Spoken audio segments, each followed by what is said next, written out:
दोस्तों, सरकार चलाना कोई आसान काम नहीं है, और वो भी तब जब सरकार अलग मत में हो। मतलब कि प्रधान तो आप है, लेकिन किसी दूसरे के समर्थन पर आपकी कुर्सी टिकी है।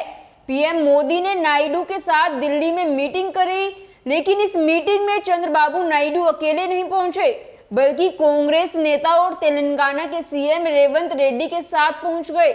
वहीं मीटिंग में एक तरह से चेतावनी दे दी गई, जैसे नीतीश की मांगे पूरी हुई, अगर हमारी नहीं हुई तो खेल पलट सकता है। संसद खत्म हुई, अब सामने बजट है। क्या बजट में ज्यादा पैसा समर्थन वाली पार्टी को दिया जाएगा? अगर नहीं दिया गया तो क्या सरकार गिर जाएगी? नमस्कार दोस्तों, मैं हिमांशी कश्यप आपके साथ। आप देख रहे हैं जनता की आवाज। आगे बढ़ने से पहले इस वीडियो को लाइक करें, शेयर करें, और अगर पहली बार जनता की आवाज न्यूज चैनल को देख रहे हैं तो चैनल को सब्सक्राइब भी करें और घंटी जरूर बजाएं, चैनल की भी और सरकार की भी। आज की नेशनल मीडिया के मुकाबले में जनता का साथ दीजिए और उसकी ताकत बनिए, जनता की आवाज बनिए, और हो सके तो इसके लिए चैनल को ज्वाइन भी करें। एनडीए की सहयोगी आंध्र प्रदेश के मुख्यमंत्री एन चंद्रबाबू नायडू ने दिल्ली में प्रधानमंत्री नरेंद्र मोदी, गृह मंत्री अमित शाह और अन्य केंद्रीय मंत्रियों से मुलाकात की।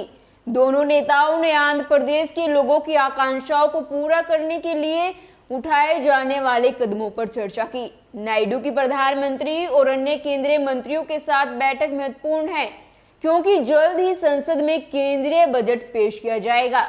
सीएमओ के अनुसार मुख्यमंत्री ने प्रधानमंत्री को आंध्र प्रदेश की वित्तीय स्थिति से अवगत कराया और बताया कि पिछली सरकार की गलत नीतियों और रणनीतिक दीर्घकालिक विकास योजना के अभाव के कारण यह स्थिति काफी खराब हो गई है।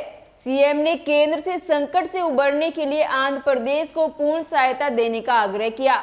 नायडू ने मोदी से कहा कि विकास में गिरावट आई है, राजस्व प्राप्तियां कम हुई है और देनदारियां चरम पर पहुंच गई है, क्योंकि पिछली सरकार ने आंध्र प्रदेश के लोगों की आकांक्षाओं पर कोई ध्यान नहीं दिया, और कहा कि वाईएसआरसी शासन के कुशासन की पहचान भारी अनैतिक देनदारियां और पोलावरम परियोजना, जल संसाधन, सड़कों और राजधानी शहर जैसे महत्वपूर्ण बुनियादी ढांचे में कोई निवेश नहीं करने से है। इस बात पर जोर देते हुए कि केंद्र सरकार की वित्तीय मदद से राज्य को गतिरोध से मुक्ति मिलेगी। मुख्यमंत्री ने अल्पावधि में राज्य के वित्त को संभालने, पोलावरम राष्ट्रीय सिंचाई परियोजना को चालू करने में सहायता, राजधानी अमरावती के सरकारी परिसर और ट्रंक बुनियादी ढांचे को पूरा करने के लिए व्यापक वित्तीय सहायता, औद्योगिक विकास के लिए प्रोत्साहन, पूंजी निवेश के लिए राज्य को विशेष सहायता के लिए योजना के तहत अतिरिक्त आवंटन पर विचार, सड़क, पुल, सिंचाई और पेयजल परियोजनाओं जैसे आवश्यक क्षेत्रों को लक्षित करना, बुंदेलखंड पैकेज के तर्ज पर आंध्र प्रदेश के पिछले क्षेत्रों को सहायता, और दुगराजपट्टनम बंदरगाह के विकास के लिए राज्य को सहायता देने में केंद्र सरकार से सहयोग मांगा। अगर सरल शब्दों में समझा जाए तो कुल मिलाकर काफी मोटी रकम मांगी गई है। साथ में एक पोस्ट करके चेताया भी गया, आंध्र प्रदेश के कल्याण और विकास से संबंधित महत्वपूर्ण मामलों पर चर्चा करने के लिए दिल्ली में माननीय प्रधानमंत्री श्री नरेंद्र मोदी जी के साथ मेरी एक रचनात्मक बैठक हुई। मुझे विश्वास है कि उनके नेतृत्व में हमारा राज्य राज्यों के बीच एक शक्तिशाली राज्य के रूप में फिर से उभरेगा। दोस्तों, दिलचस्प बात तो यह है कि तेलंगाना के मुख्यमंत्री रेवंत रेड्डी ने भी प्रधानमंत्री से मुलाकात की। आपको तो पता ही है, चंद्रबाबू नायडू और नीतीश कुमार की बदौलत ही मोदी जी इस कुर्सी पर बैठे हैं। अगर कुर्सी का एक भी पैर डगमगाया तो कुर्सी गिर सकती है।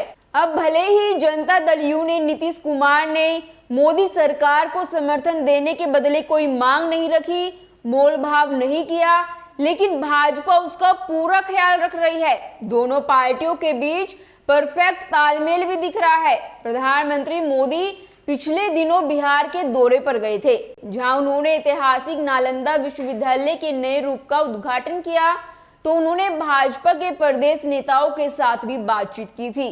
बताया जा रहा है कि मोदी जी ने सभी प्रदेश नेताओं को बहुत साफ शब्दों में कह दिया निर्देश दे दिए कि मुख्यमंत्री नीतीश कुमार के खिलाफ कोई बयानबाजी नहीं होनी चाहिए। तभी तो पुलों के गिरने के बाद भी कोई नीतीश सरकार को कुछ नहीं बोल रहा। उन्होंने ये भी साफ कर दिया कि नीतीश के नेतृत्व में ही बिहार विधानसभा का अगला चुनाव लड़ा जाएगा। बिहार में नीतीश के हिसाब से कैसे राजनीति हो रही है, यह भगवान सिंह कुशवाहा और उपेंद्र कुशवाहा के मामले में देखने को मिला। बिहार में 2 राज्यसभा सांसदों विवेक ठाकुर और मीसा भारती के लोकसभा चुनाव जीतने से खाली हुई 2 राज्यसभा सीटों में से एक पर नीतीश कुमार का दावा था, लेकिन उन्होंने वह सीट उपेंद्र कुशवाहा के लिए छोड़ दी। भाजपा ने राष्ट्रीय लोक मोर्चा के अध्यक्ष उपेंद्र कुशवाहा लोकसभा का चुनाव हार गए थे, लेकिन अब वे मीसा भारती के इस्तीफे से खाली हुई सीट पर राज्यसभा में जाएंगे। इस सीट का 4 साल का कार्यकाल बचा हुआ है। नीतीश ने उपेंद्र कुशवाहा के लिए सीट छोड़ी तो भाजपा ने विधान परिषद की एक सीट पर दावा नहीं किया, जिससे नीतीश ने भगवान सिंह कुशवाहा को उच्च सदन में भेजा है। दिल्ली में भी दोनों पार्टियों के बीच परफेक्ट तालमेल का एक सबूत बुधवार को मिला, जब राज्यसभा का सत्र अनिश्चितकालीन के लिए स्थगित हुआ तो प्रधानमंत्री नरेंद्र मोदी, उपराष्ट्रपति और राज्यसभा के सभापति जगदीप धनखड़ से औपचारिक मुलाकात के लिए गए।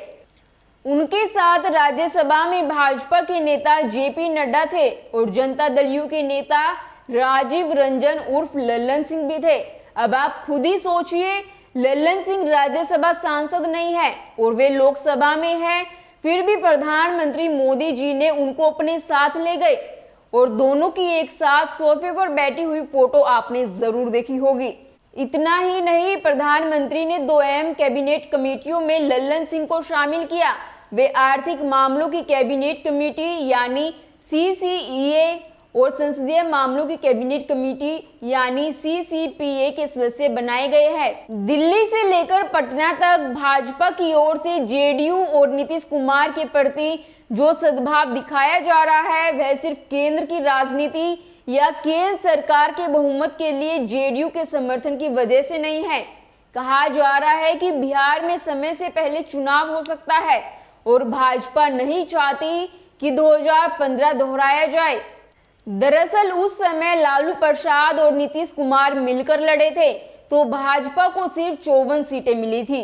भाजपा नीतीश को साथ रखना चाहती है और उनकी सेहत को देखते हुए भाजपा को यह भी उम्मीद है कि स्वाभाविक रूप से सत्ता का हस्तांतरण भाजपा को होगा।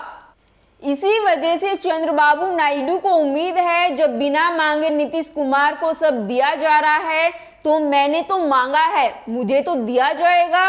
अब देखना ये होगा नायडू की डिमांड पूरी होगी या सरकार जाएगी। खैर, आपको क्या लगता है हमें कमेंट कर जरूर बताएं और बाकी खबरों के लिए देखते रहिए जनता की आवाज।